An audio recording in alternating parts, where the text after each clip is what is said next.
Maayong adlaw mga kapatid, liway abas ni para sa News 5 Bisaya. Gikumpirma sa Iloilo City Police Office karong Huwebes, Nobyembre 20 nga usa ka estudyante ang giimbestigahan kalabot sa sunod-sunod nga hoax bomb threats sa Iloilo City.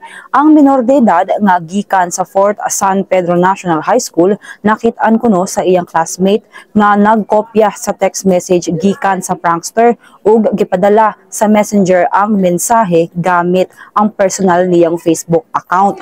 Tungod sa kahadlok, gi-screenshot kini sa iyang classmate ug gipadala sa lain-laing group chats hangtod nakaabot sa mga maestro ug maestra. Sa unang investigasyon, misulti ang 15 anyos nga suspect nga nabor lamang siya mao nga gipadala ang maong mensahe. Gipanghimakak-usab niya ang kalabutan sa ubang bomb threats nga mitumaw sa syudad ug probinsya. Sumala sa ICPO nagpakita ang impormasyon nga dili konektado niini ang sunod-sunod nga bomb threats. Anaa karon sa kustodiya sa Women and Children's Protection Desk ang estudyante. Sa laing bahin gipahimangno sa Iloilo City Government nga manubag sa balaod ang bisan kinsang responsable sa pagpakaylap sa bomb threats. Gisiguro usab sa local government ang estriktong pagpahigayon sa balaod aron maprotektahan ang seguridad sa mga eskwelahan. Kinsa naman tong update, magpadayon sa pagbantay sa social media pages sa News 5 para sa uban pa mga balita ug update.